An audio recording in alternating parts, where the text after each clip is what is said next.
اپنی اولاد کو حضور علیہ السلام کے حسن کا ذکر سنائیے، حضور کے جمال کے تذکرے بتائیے۔ یہ انسانی فطرت ہے، یہ انسانی طبع ہے کہ اس کا حسن کی طرف میلان ہوتا ہے۔ جہاں بھی حسن ہو، چاہے وہ پھولوں کی نزاکت میں ہو، لطافت میں ہو، وہ کوسے قضا کی رنگینی میں ہو، دھنک کی شوخیوں میں ہو، ساون کے چڑھتے بادلوں میں ہو، یا وہ جھیل کی بچھی ہوئی آنکھ میں ہو، یا پپیہے کی آواز میں ہو، بلبل کے خوبصورت لہجے میں ہو، کوئل کی دل نواز صدائے محبت میں ہو،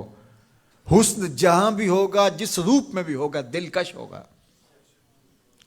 تو جب یہ طے ہے کہ انسان طبعاً حسن کی طرف مائل ہوتا ہے، تو حضرت اقبال کہتے ہیں کہ پھر اس کو اس کا ذکر سناؤ اور اس کے حسن کی بات سناؤ، جہاں حسن بھی پانی بھرتا ہے، عشق بھی غلامی کرتا ہے۔ حضور کے حسن کا ذکر سناؤ۔ مکھ چند بدرشا متھے چمک دی لاٹ نورانی ہے، کالی زلف تے اکھ مخمور رکھی ہن مد بھریاں۔ کائنات میں بڑے سونے ہوں گے، بڑے جمیل اور حسین، مہوش اور خوبصورت ہوں گے، لیکن جو جمال اللہ نے آمنہ کے لال کو دیا وہ انہی کو ہی دیا ہے۔ لکھاں آئے لوگ زمانے تے محبوب خدا جیا کوئی نہیں، لکھاں آئے لوگ زمانے تے محبوب خدا جیا، لکھاں سونے بن بن بیندے نے او دی خاکے پا جیا کوئی نہیں، او دی خاکے پا جیا۔ جو حسن ان کے پاؤں کے ناخن میں رکھا ہے، جو حسن ان کی ایڑی میں رکھا ہے، اللہ اکبر، جو حسن ان کے تلووں سے نکلنے والی گرد میں رکھا ہے، ان کے نالین کے جوڑوں سے نکلنے والی دھول میں رکھا ہے، وہ کہکشاؤں میں بھی نہیں ہے۔ جس کے تلووں کا دھون ہے آب حیات، جس کے تلووں کا دھون آب حیات ہے، وہ جان مسیحا ہمارا نبی۔ اللہ اکبر۔ حضرت میمونہ بنت کردم رضی اللہ تعالی عنہ صحابیہ ہیں، فرماتی ہیں مجھے شوق ہوا حضور کو دیکھنے کا، تو میں اپنے باپ کے ساتھ حضور کو دیکھنے آئی، اور حضور ناقہ پہ سوار تھے، چہرے کی چمک کہ آنکھ نہیں اٹھتی تھی، کہاں ہمت کے اس جمال کی تابشوں کی تاب لا سکیں۔ تو کہا میرے میں ہمت نہ پڑی کہ جمال روح محمد کا نظارہ کروں، تو میری نظر ادب سے اور جلووں کے وفور سے جھک گئی، تو میں حضور کا چہرہ تو نہ دیکھ پائی، لیکن حضور سواری پہ بیٹھے تھے تو میری نظر حضور کے مبارک قدموں پہ پڑی۔ فما نسیتو فیما نسیتو طولا اصبعہ، فرماتے ہیں کہ حضور کی مبارک انگلی کی لمبائی اور اس کا جمال اور اس کا اعتدال اور اس کا حسن، فرمایا مدتیں گزر گئیں، ابھی تک وہ سحر اترتا ہی نہیں ہے، ابھی تک وہ نشہ ہی نہیں اترا۔ کہا چہرے کو تو نہیں دیکھ سکی، لیکن میں حضور کی مبارک پاؤں کی ایک انگلی کی زیارت کی ہے، اور میری نظر بس وہی پڑی، اور ایک لمحے کے لیے پڑی، اور دوبارہ دیکھنے کی تاب بھی نہیں ہوئی، لیکن حضور کی انگلی کا وہ جمال اب تک میرے خیالوں میں بسا ہوا ہے۔ یا جس کے مبارک پاؤں کی انگلی اتنی جمیل ہے کہ سال گزرنے کے بعد وہ سحر ختم نہیں ہوتا، اس کی پیشانی کی چمک کا عالم کیا ہوگا، اس کے رخساروں کا جمال کیسا ہوگا۔ تو ایک شاعر نے تو قلم توڑ دیا، اس نے کہا کہ قدموں پہ جبیں کو رہنے دو، قدموں پہ جبیں کو رہنے دو، چہرے کا تصور مشکل ہے۔ ذرا غور کیجئے، یہ میمونہ بنت کردم کی کہانی ہے، شاعر کی زبانی میمونہ بنت کردم کی کہانی، اور آپ کی سماعتوں کو چمک دے رہی ہے،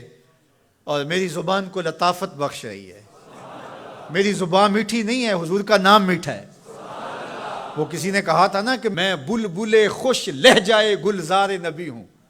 میں بلبل خوش لہجائے گلزار نبی ہوں، میٹھی ہیں میری باتیں نمک خار نبی ہوں۔ میں میٹھا نہیں ہوں، میری زبان پہ جو نام ہے وہ نام میٹھا ہے۔ آپ کی سماعتوں میں رس گھل رہا ہے تو یہ نام محمد کی برکت ہے، اور روح کو تازگی مل رہی ہے، فرحت مل رہی ہے۔ ابھی شعر مکمل ہوگا تو آپ بے چین ہو جائیں گے، اندر بوٹی مشک مچایا اتے جہاں پھلاں تے آئی ہوں،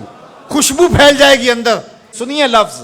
میمونہ بنت کردم کہتی ہیں کہ کہ میں اس جمال کو ابھی تک بھول نہیں سکی، وہ نشہ ابھی تک اترا نہیں ہے، وہ حسن ابھی تک نگاہوں سے ہٹا نہیں ہے، سال گزر گئے، مدتیں بیت گئیں، ابھی تک انگلی کا جمال نگاہوں کے سامنے ہے۔ تو شاعر کا تصور دیکھیے، وہ کہتا ہے کہ قدموں پہ جبیں کو رہنے دو، قدموں پہ جبیں کو رہنے دو، چہرے کا تصور مشکل ہے، چہرے کا تصور،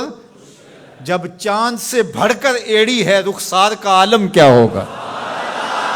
جب چاند سے بڑھ کر ایڑی ہے رخسار کا عالم کیا ہوگا۔ تو اپنی اولاد کو حضور کی محبت سکھاؤ، انہیں حضور کا حسن بیان کرو۔ مجھے بتاؤ کہ میں حضور کے حسن کا ایک واقعہ سنایا ہے، آپ کی روح پرواز کر رہی ہے کہ نہیں؟ حضور کی محبت کا لیول بلند ہوا کہ نہیں ہوا؟ اور یہ ابھی حضور کی مبارک انگلی کا حسن تھا، ابھی رخ منور کا تذکرہ نہیں چھڑا، ابھی پیشانی کی کہانی نہیں چھڑی، ابھی تو لب لالی کی بات نہیں ہوئی، ابھی تو زلف عنبری کی کہانی نہیں چھڑی، ابھی تو ان کی مبارک آنکھوں کی بات ہی نہیں ہوئی۔ کیا خوب سجن دیاں اکھیاں نے، کیا خوب سجن دیاں اکھیاں نے، جویں پر کے سرائیاں رکھیاں نے، ابھی تو ان آنکھوں کا تذکرہ نہیں چھڑا، اور مازاق کے کجلوں کی کہانی نہیں چھڑی، ابھی تو ابروؤں کی بات نہیں ہوئی، ابھی تو لامبی پلکوں کا تذکرہ نہیں چھڑا، ابھی تو ید اللہ والے ہاتھوں کی بات ہی نہیں ہوئی، ابھی تو علم نشرہ کے سینے کا تذکرہ ہی نہیں ہوا، ابھی تو حضور کی مبارک زلفوں کے خم جن کو خدا بھی حمیم کہے، ابھی تو اس کی کہانی نہیں چھڑی، ابھی تو پاؤں کی انگلی کی بات ہے،